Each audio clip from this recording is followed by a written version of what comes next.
Today, we're going to look at this question of how to deal with loss, death. And coincidentally, I planned this before, but yesterday evening, the Paramachar delivered a wonderful discourse to families, I should say, abroad, across continents, on this same issue, dealing with loss. So here to add to that now, we're going to look at a little piece here that I've selected that shows, remember, how to deal, how to think about it. Okay? So I'm not just telling you do this and do that, I am telling you how to do it. Okay? So wherever you go, you hear, don't be greedy, practice contentment, don't be depressed, this, that. Now you and I know you could say what you want, we still feel these things. So what is the key thing here? We have to know how to deal with it, to cope with it. And if you look very carefully, the answers are right here in Sri Ramcharitamanas. But I'm not going to hide it or make it inaccessible, among many points. I'm trying to achieve a very clear focus here. Okay? A very clear focus. So we are focusing on this one question, how to deal with grief, how to deal with loss. And to a certain extent, some of you here are faced with certain conditions. I may or may not have time to go into it, but how to prepare for death. Okay? And I'm not speaking about rituals. So those things have been covered. The Paramacharya has put that in his wonderful book. That is all there.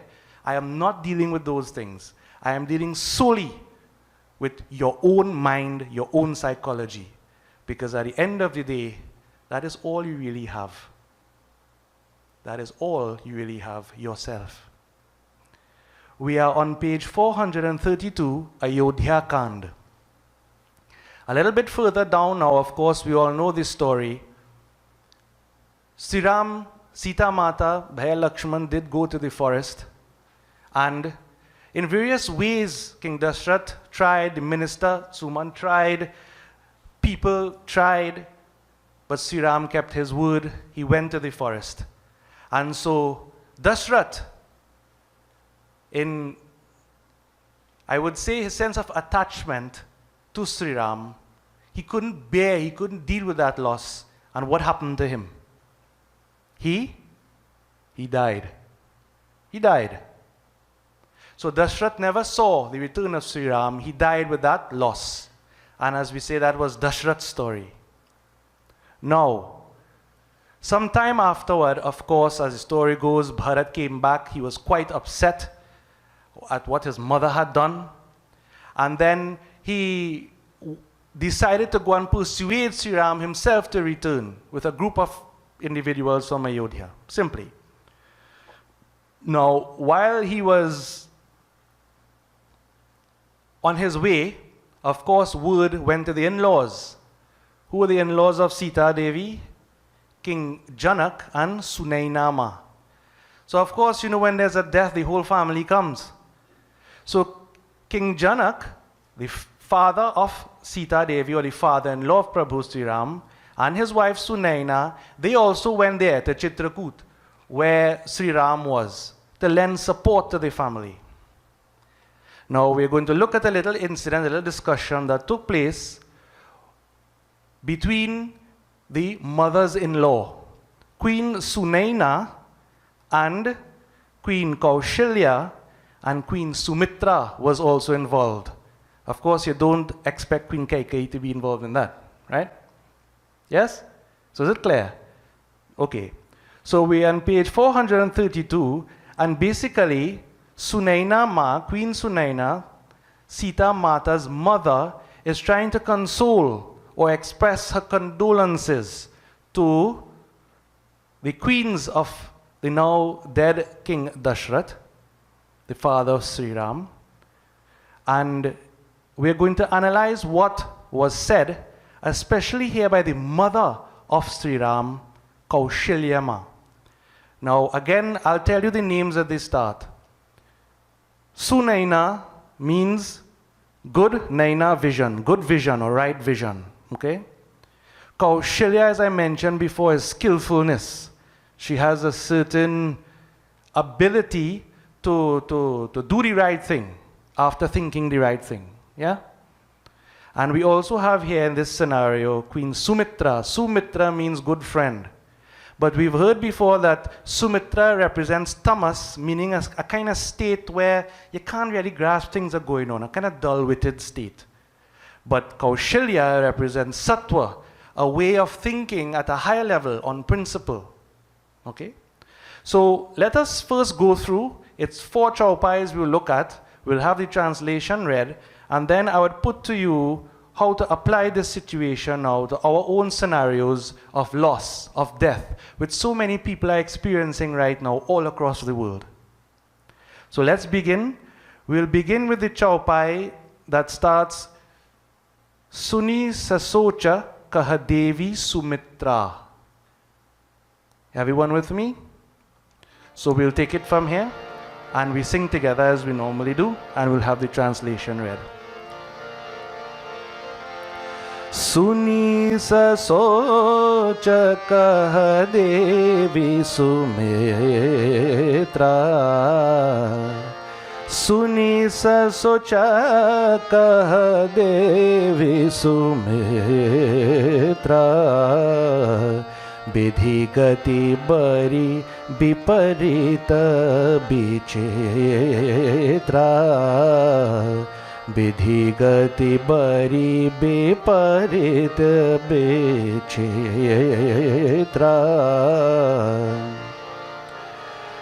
जो श्रेजी पालय हरई बहोरी. जो श्रेजी पालय हरई बहोरी. बालकिली सम विधिमति भोरी. बालकिली सम विधिमति भोरी. जय राम श्री राम जय जय राम. श्री राम जय जय Ram. Vindi, translation. Upon this, Queen Sumitra said sorrowfully, "The ways of Providence are most perverse and strange. He creates and maintains and then destroys. His designs are as silly as a game played by a child." Next chaupai. Kaushalya kah do sun kahu. Kaushalya kah do sun kahu. Karam विवास दुख सुख छाति लाहु. करम विवास दुख सुख छति लाहु. कथे न करम गति जान विधाता. कथे न करम कथे न करम गति जान विधाता. जो शुभ अशुभ सकल फलदाता. जो शुभ अशुभ सकल फलदाता. जय राम श्री राम जय जय राम. श्री राम जय जय Ram. It is nobody's fault, said Kaushalya. Sorrow and joy, loss and gain are governed by our past actions. The inexorable ways of destiny, the effects of action are known to God alone, who dispenses all rewards, both good and bad. Next chaupai. इस राजा शीस सब ही के. इस राजा शीस सब ही के. उत्पत्ति तिथिलय बेसहु अमी के. उत्पतित थिलय बेसहु अमीके देवी मोह बस सोचिया बादी देवी मोह बस सोचिया बादाई विधि प्रपंचु अस अचल अनादि विधि प्रपंचु अस अचल अनादि जय राम श्री राम जय जय राम श्री राम जय जय Ram. God's decree dominates over all, including the processes of creation, maintenance, and dissolution, even over poison and nectar, which destroy and restore life. It is no use lamenting, O Queen, out of infatuation, so immutable and eternal are God's schemes. Last chaupai. Bhupathi जियब मरब उर आनी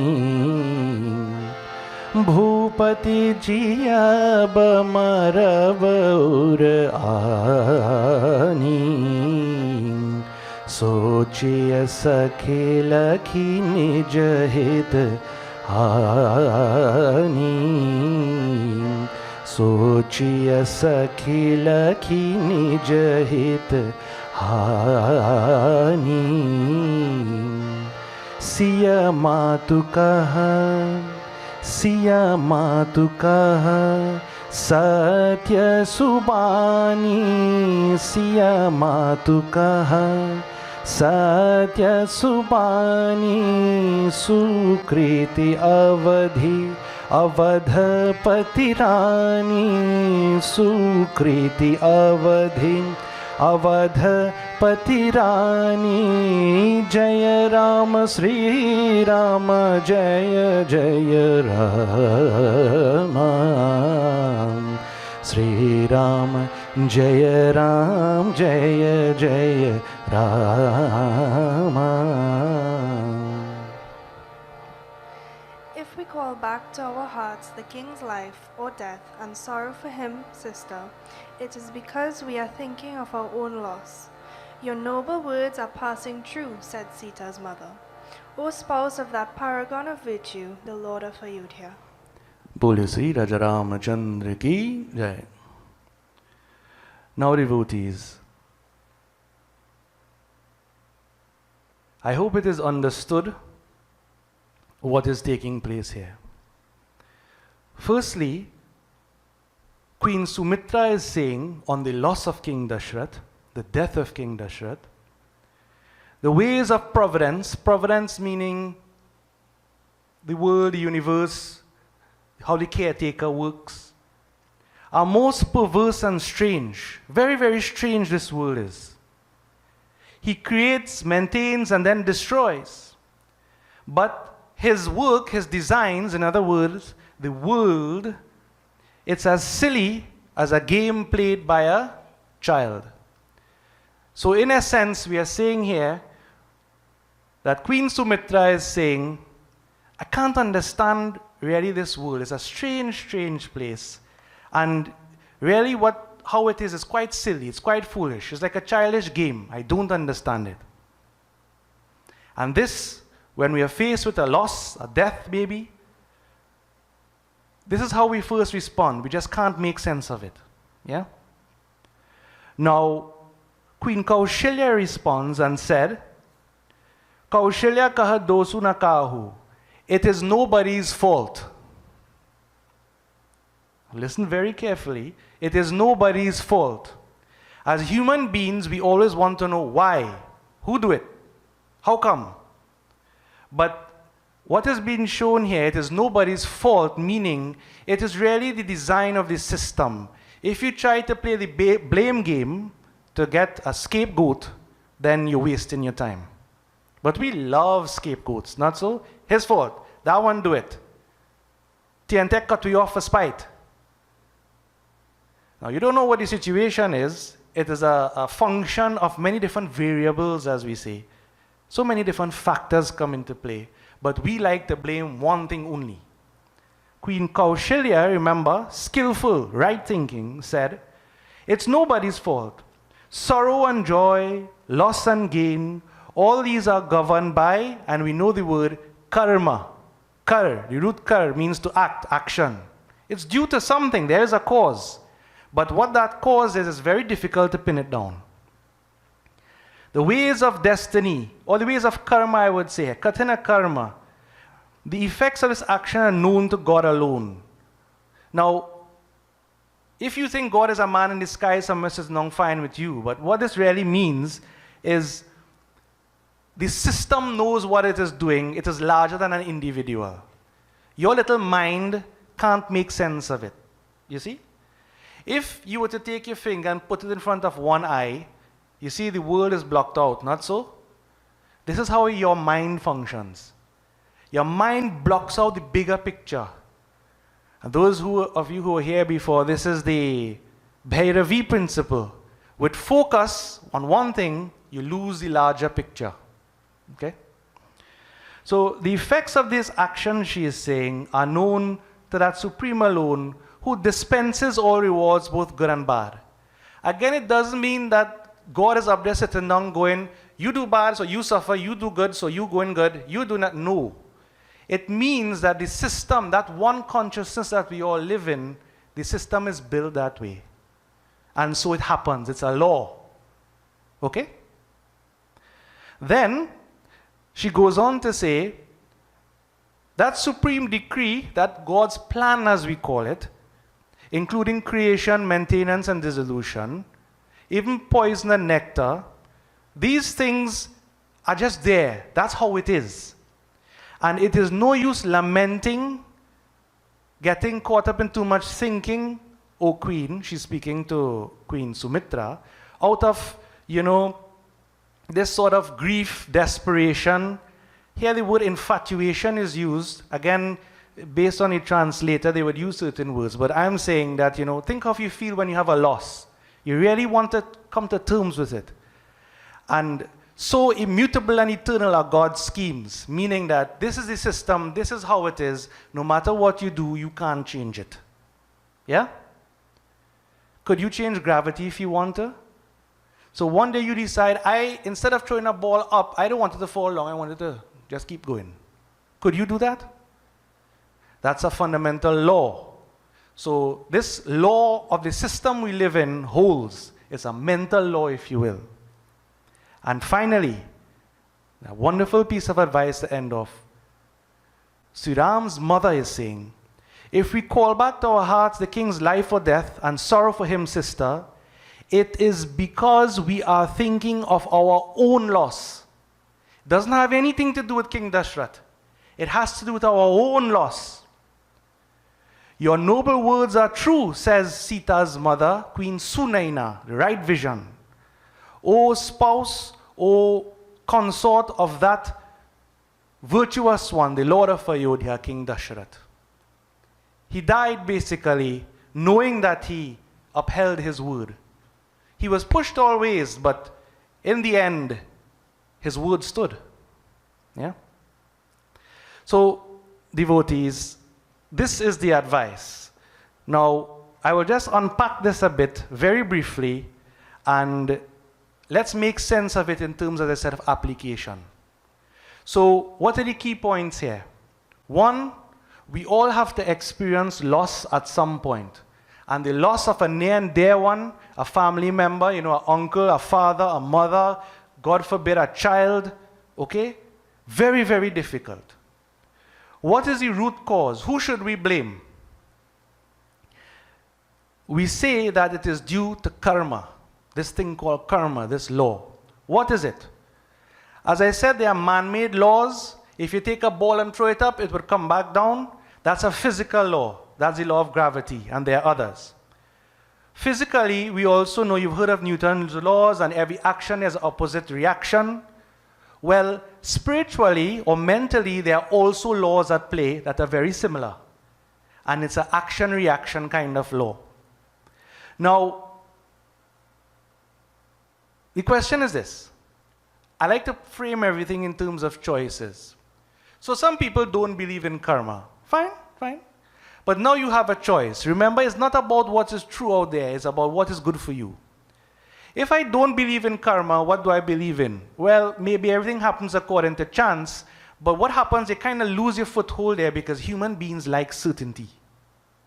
This is another point. We like certainty, right? Why do you think you come and check the book at the start of every year? Because you're at a certain level, you want to know what's going to happen because you want to be certain. The sages who recognize the truth know that this world is uncertain. Anything could happen anytime. Why go and dig up in all of that? Focus on finding yourself. What is the truth? Yeah? So, you could choose to have this uncertainty, but most people cannot relate to that. So now we come to the other choice, which is, well, what to hold on to. And the law of karma here really has to do with the idea of personal responsibility. In other words, it's not a case of getting depressed when all these things happening to you and say, why does this have to happen? What's the bad thing I do? No. Yes, according to the laws, you may have done something in the past and you find yourself in the situation. So let me put it like this. There are all sort of intricacies to karma. You know, you have sanchit karma, prarabdha, agami, etc. All of these things. But I'm simplifying it right down to the basic level. When you take an action, it's based on some intent in your mind. Something you want to do. If it's good or bad, you have to judge. It's not the action itself. It's the surrounding context of it. When you make a decision and you do something, you have to be prepared for the consequence of that action. And what's the consequence? The consequence is finding yourself in a similar situation. It's situational. So you may ask, what's the difference between karma and free will or choice? The thing is, we all have a choice. But what you don't have a choice over is the situation you find yourself in. You understand? So once placed in a situation, now you choose what you're going to do. And so that determines the further situations you find yourself in. But if you keep making the same bad choice over and over and over, you end up finding yourself in the bad situation over and over and over. You understand? So suppose you're a criminal and you shoot somebody. At some point, let's say later on, and nobody knows when I said this, these are not well-defined mathematical things. It's a general principle. This person finds himself in a bad situation, but he doesn't learn the lesson, then he continues to experience that bad situation, his own death or loss or something like that. Okay? So the idea is that wherever you are, it is due to your karma, meaning something you may have done in the past. This is how you think. So what you do is you don't say, I want to blame this one, I want to blame that one, I want to blame the situation, I want to blame God. No. You accept personal responsibility. Look, this is where I've found myself, what to do from here. Is that clear? Now, I'll wrap this idea up with a beautiful little incident. So the Buddha, for example, I love the Buddha. Buddha said, listen, why you want metaphysics and all this and to debate this and that, what good is that doing you? Right? Don't get caught up in the labyrinths of philosophy, as it is said. Simple philosophy, good, but no argument, quarreling, who right, that is ego, only ego. Okay? So coming back, he said, look, suppose a man is struck by an arrow, and the doctor wants to take the arrow out immediately to save his life. This man who's got struck with the arrow, he said, wait, hold up. I want to know who shoot me. I want to know why he shoot me. I want to know what arrow he shoot me with, where he live in. I want to go and find him. And by the time this man asked all those questions, what do you think happened? Dead. But this is how we behave. Oh God, I don't know why this happened to me. Who do that? Why he does that for? This and that, all kind of thing. Whereas all you need to do is, what can I do now? Pull the arrow out. Pull it out. So don't waste your time trying to figure out this, that, and the other. Don't get caught up in that. That is pure distraction. Focus on what can I do now to move forward because you're already in the situation. Not so? You can't walk back in time and change it. So take it from here forward. And this is the essence of karma devotees, how to think about it. So you have a choice. I would tell you, I don't tell you what to believe in, You believe in what you want. Belief is of your own mind. The question is whether this belief is useful or not. The stories I tell you, whether it's useful or not, the only lens that's important. So is it useful? Is it useful? You determine. So if you choose to say, look, everything that happens to me is my responsibility, then I can make it better. If everything that happens to me, you choose everybody else's responsibility, then nobody can make it better. Simple? Okay. Now, I will just briefly, in a few minutes, talk about loss, what we experience, and what we should do about it. Now, we all experience emotions, feelings. Again, people talk, I feel this, I feel that. What is an emotion?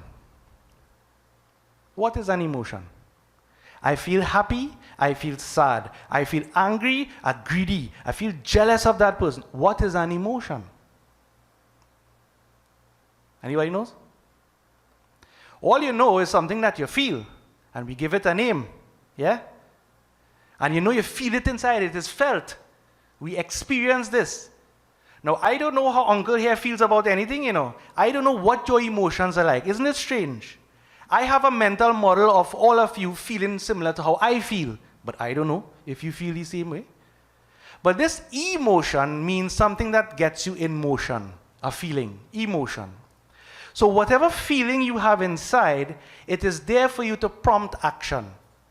Now what I would say is this. Your thoughts cause your emotions. Based on what you're thinking, that is how you feel most of the time. Most of the time. So, a child writing a test in school, I do bad in the test, I think, oh God, I don't know anything, and I feel sad.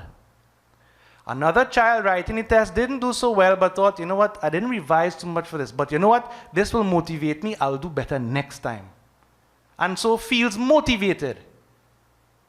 Same incident, different emotions. Yes?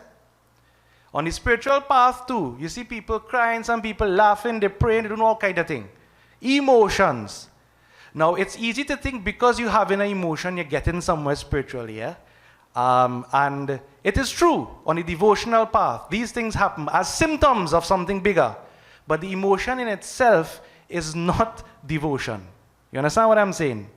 So you could have somebody coming in here and crying right through, but you know, as many stories has been told, they're crying because maybe they don't like me or something, right? They're crying because somebody died or whatever in their mind. But the root cause really of the emotion, you have to look at it.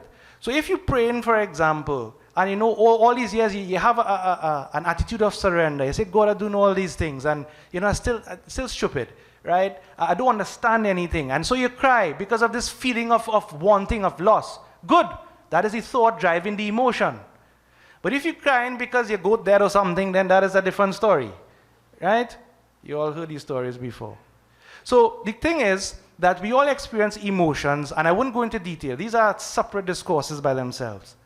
But when someone dies, we experience certain emotions, and they are known as the stages of grief. And I'm just going to briefly tell you what they are. We don't have time to go into how to deal with each one, but so here, think of this as just an introduction, okay? The first emotion we experience when someone dies is denial. Oh God, I can't believe it. You lie. Shock. Why do we experience this emotion? Because denial helps us overcome or deal with the pain of loss. As I said, the carpet pull out from under your feet. And we've all experienced loss, right? As I said before, some family member, somebody we know, people dying all the time. But in the Mahabharata, it said it's a strange thing because people dying all around you, but you yourself feel you're going to live forever. Strange this world. Queen Sumitra had a point. Strange. Denial is the first one. After you feel denial, then you become angry. Now, this is not a sequential order. We have mixed emotions. That's another story because it's not straightforward like that. But these are the main ones. So then you get angry. You start to blame the world. And here we try to find the scapegoat. Who is to blame?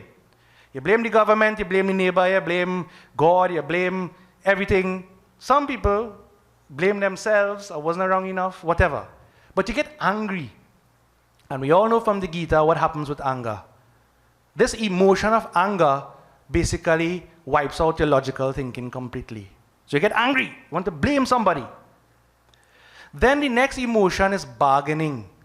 You start to want to cut a deal to ease this pain you have. God, let this person come back now. God, remove this pain. I can't deal with it. Look, I will do a yug.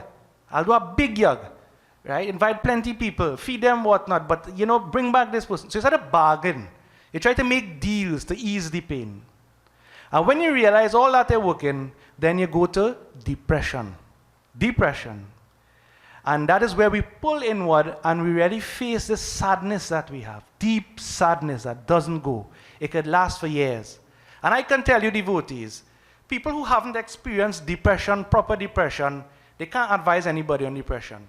If you're happy your whole life, good. But they call it black dog of depression, which is not a case of saying, there's this treatment. If you go for treatment by the doctor and you say, doctor, I'm feeling depressed. The doctor say, well, stop being depressed. Is that a solution? No. You can't just tell somebody, stop being depressed, and you stop being depressed. It doesn't work like that. There are techniques. So we will get into the techniques maybe at another time. But you need to identify when you feel like this and why you feel like this. So the thoughts lead to the emotion. And the final one, after you go through all that, you don't have a choice. You come round to the last emotion, which is acceptance. You accept the situation. You accept the circumstances. You go back now to Kaushalya, which is the, sattvic way, the right way of thinking, karma. You accept. You give yourself a reason if you need to, and you move on. And luckily, we have time. Time is the greatest healer. As it moves on, the human being becomes accustomed to whatever situation, whatever. Okay? So these are the 5 stages of grief. Now, I don't have time to go into how to deal with them, but just let me wrap up this with, I mentioned before how to die and, regrets of the dying. Just let me mention this before I pass over to the Paramacharya. There are 5 regrets that people have as they're about to die. So this is for the living now. I spoke about how to deal with death. Now I'm talking to you people who are on your way out, but all of us on our way out, so it's applicable to everybody. In other words, how to live your life so you don't regret it when you come to die. This has come from work done, people in palliative care. Not palliative cares. Trinidad, I don't know how good at that we are, but basically people who are dying. And people have a choice. Sometimes you die and you have cancer all over your body and you want to go and fight and do chemo when you're 90-something years old. But people must be given a choice. I want a good death, so forget all of that. Just take care of me, ease my pain, and let me go. Okay? But all of these people, there are common things that they say that they regret in their life that they didn't do. 5 things. And briefly, just let me tell you what they are. Number 1, I wish I'd had the courage to live a life true to myself, not the life that others expected of me. Everybody expects you to do something. Your mother, your father, your siblings, everybody, all over. But at the end of the day, whose life it is to live? Whose life it is to live? Now, people don't like to hear this, because certain people want to keep under control, want to keep the system in balance. But at the end of the day, it is you. So when you on your deathbed, you have to ask yourself the question, are you happy with the life that you've lived? If not, whose fault it is? It's your fault. Second one, I wish I hadn't worked so hard. Especially men come up with this. Why? They're working, and not spending time with the family, the relationships. On the deathbed, they realize, look, all I'm thinking important, I leave the work and everything going on. Nobody missing me, right? So, I regret that I worked so hard and didn't, spend my time properly. You have to work, but not only work. The third one, I wish I had the courage to express my feelings. So when everybody there, oh God, I love you so much, you mean so much to me, blah, blah, blah. But when the person is alive, you have to say that in the moment. You understand? So the people around you, don't wait till somebody dies to say it after they can't hear you. You have to express how you feel now, in the moment now, because you don't know if you'll get another chance. So don't let this be you where you regret at the end that you didn't say how you really felt. And it's not about other people, It's not about how other people feel about you. It's how you feel. You express that so you will be comfortable, have peace of mind. The fourth one, I wish I had stayed in touch with my friends. So you go in life running after all kind of thing, you join political party and whatnot. You think those people are your true friends? Are those your true friends? And we've heard in the past what true friendship is, but those people around you who are your true friends, keep in contact with them. Talk with them regularly because they are there for you. So ask yourself who your true friends are. I don't really have any. My wife, parents maybe, and that's it. Okay? And the last one, an important one, I wish that I had let myself be happier. So people who tell you all kind of thing and you had to do this and you had to do that, make you feel you have to do something to be happy, they are wrong. Simply wrong. Happiness is your true nature, happiness, peace, and anyone who tells you otherwise, you're letting them get into your head. People don't realize it is too late that happiness is a choice. Happiness is not something that happens to you, no. Happiness is a choice. Happiness and peace. So that, when you're on your deathbed, you want to think that I've lived my life to the best of my ability, to my principles. I've done what I needed to do. I've said what I needed to say. And now I've made my choices. I'm happy with my choices. And this all comes back now to your karma. So, to summarize this whole thing, choose consciously, choose wisely, choose honestly, and most of all, choose your own happiness. Think of it in relation to the world. And of course, we know serving others, it brings happiness to ourselves. But just remember, at the end of the day, whatever conditions you experience is no one else's doing but your own. At this point here, I would conclude. Bole Sri Raja Ramachandra ki Jai.